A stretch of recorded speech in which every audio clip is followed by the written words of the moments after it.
porque quando eu a via, eu falava, não faz sentido. Inclusive, quando eu trabalhava em terreiro de Umbanda, eu trabalhei em um terreiro de Umbanda até hoje. Eu trabalhava e eu falava, né, até mesmo pro pai, pra mãe da casa, e eu falava, a minha pombagira, sempre que eu a vejo, ela tá com um rosário na mão. E ela vinha com um rosário, e ela ficava na minha frente com aquele rosário, e eu tentava entender o que ela queria me falar com aquilo, né? E foi aí que ela pediu o rosário como guia.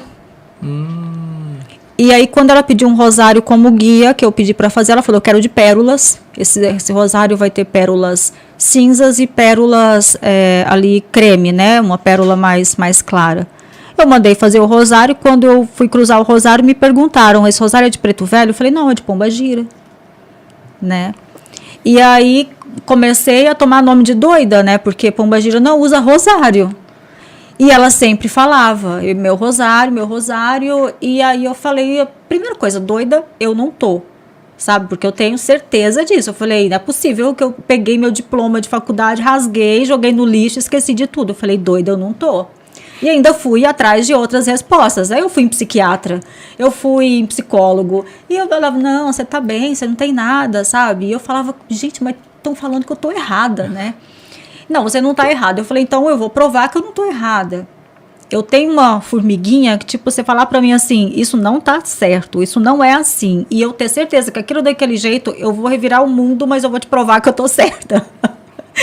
E aí, respondendo a sua pergunta, começou a partir daí, desse negócio de que eu contava uma coisa e aí falavam outra. Ou eu contava isso e as pessoas falavam, não, as pessoas estão querendo romantizar a pombagira. Primeiro, ninguém está romantizando nada, porque a gente sabe que a espiritualidade trabalha com as duas energias, né? Tanto a energia positiva quanto a negativa. Só que até para isso, você precisa o quê? Conhecer de energia. Né? Que nem uma pilha, né, poxa? Que nem uma pilha, ela tem um positivo e tem um negativo, né? Você precisa entender. Hoje eu ainda tava gravando um programa para rádio hoje, e eu estava falando exatamente sobre isso. Que você, sem os dois polos, o positivo e o negativo, a sua energia ela fica totalmente desequilibrada, né? Muito interessante. E foi daí que eu fui atrás da história dela. E aí, quando ela me disse, você vai na minha casa, foi aí que eu falei, tá, mas onde é a sua casa? Ela falou, no convento, no convento em Palência.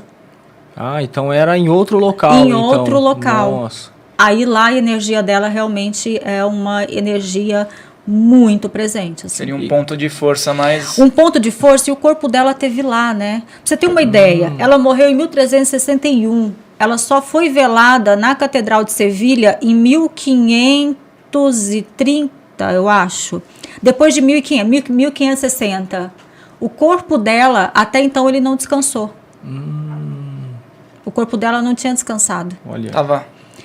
O corpo dela estava transitando, porque ele ficou ali no convento por muito tempo, pelo gosto dela, ela queria ser enterrada ali. Dom Pedro mandou tirar o corpo dela dali e ir para Sevilha, porque ela era esposa dele, então exumaram o corpo dela e mandaram para lá. Só que o que aconteceu? Depois tira o corpo dela daqui de novo e manda para a Catedral de Sevilha.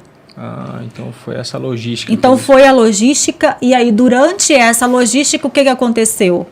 Ela se dividiu em 2 lugares.